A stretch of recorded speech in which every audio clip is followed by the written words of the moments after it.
August 3rd, 2019, a suspected white nationalist commits mass shooting in El Paso, Texas, killing 22 people and wounding 24.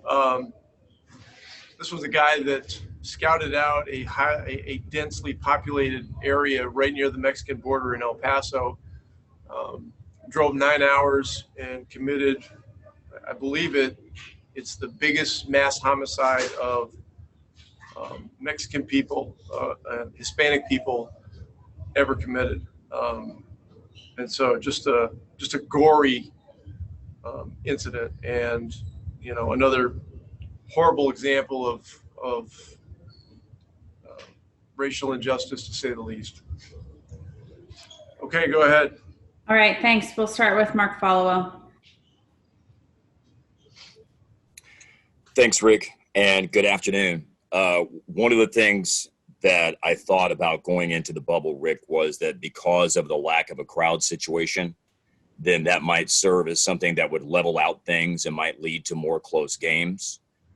Two parts on that for you. One, did you anticipate that would be the case as well? And then two, does that sort of amplify the need for getting the little things right, the details right, that I'm sure you would probably point to that have been some contributor to the stumbles in the last two games?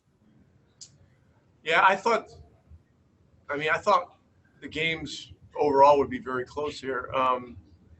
If you think about it, it's 22 teams that, have a chance for the playoffs or are in the playoffs. And so the motivation level is going to be high to start with. And so, based on that, I thought that, there would be a lot of highly competitive games. And in terms of doing the little things,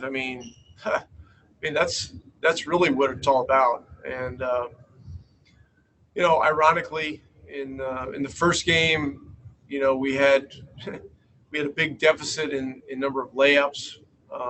Houston bombed us in the layup department. We didn't shoot free throws well. We turned it over a lot. Last night we were dominant in the layup area.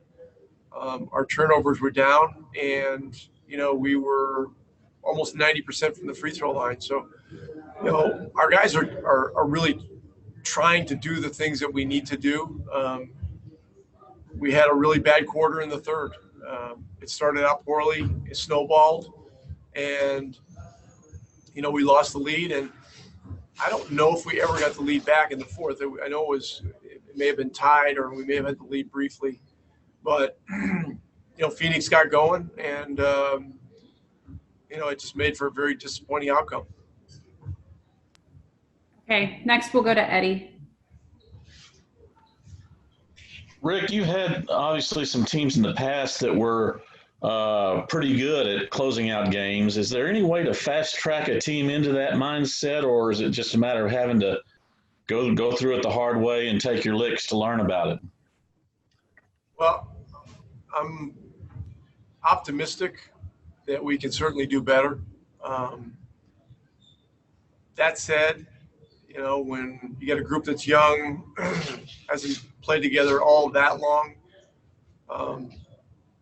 there's going to be challenges. We're not going to make excuses about it. We got to own it. We got to address it. We got to talk about it. It's like, and we just got to deal with it. And we got to understand that, the end of the game, the things that happen during the game accumulate, and they have a great impact on the end of the game. So, the third quarter,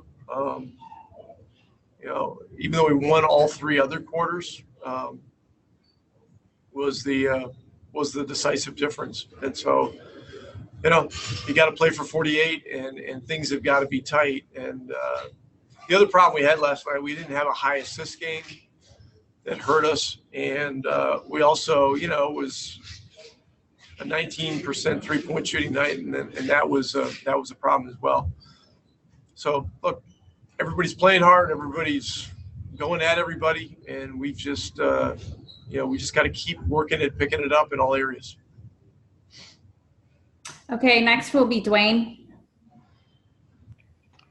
Rick, in terms of turning the corner, what does it mean for this franchise to get back to the playoffs for the first time since 2016? And what do you hope to gain from this team to gain from the playoff experience? Well, it's a very good accomplishment. The team has performed much better than people expected overall. And so, there's something to feel good about there. But we came here to try to move up and try to play well. We've played well in stretches, but we want to play better. And we need this experience of playing these competitive seeding games, and the playoff experience is something that's going to be very important to us as well. So, it's we're looking forward to it. It seems like it's a ways away, with 6 games left in the seedings. But we're happy to be back, and we don't take it lightly. Okay, we'll do the last one there. Let's actually do one more here, and then we'll go to Brad. So Mac Engel, I'm unmuting you. Rick, you have continually made the racial injustice a big part of what you're doing down in Orlando, has out of the rest of the NBA. Rick, for fans who take exception to players and coaches who kneel at the start of games and go so far as to say, we're not going to watch it anymore, it offends us so much, what do you say to that contingent of fans and people in general?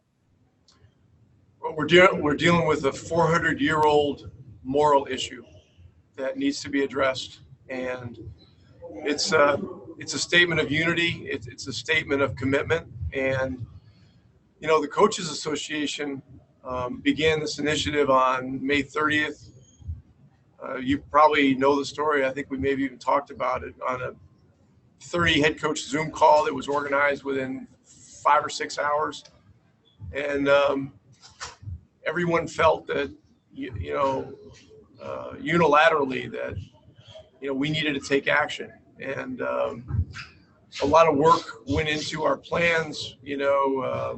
Our relationship with Brian Stevenson and the Equal Justice Initiative has been great for us because all of us are learning an awful lot about this, and we just need to keep the pedal to the metal and to keep the momentum going. And that's how I feel about it. Okay, thanks. We'll do our final question with Brad. When you have a young team, as you mentioned, and you have some leads that get away, is there a higher danger of, here we go again, things turn? Yeah, you haven't seen any evidence of that. If so, how do you combat it? Well, we talk about things, honestly. We don't hide from it. You got to face these things directly head on. And look, we got work to do. Look, our end of game problems, a lot of them manifest with things that happen during other parts of the game, but there's no excuse. We got to execute better. We're making it a priority. And look, closing games in the NBA is hard. It's hard, and so we've got to take the challenge. It's as simple as that. There's no one's going to dodge the responsibility or the fact that we've had big challenges. We got to do better. Thanks. Thanks, Rick. Talk to you soon.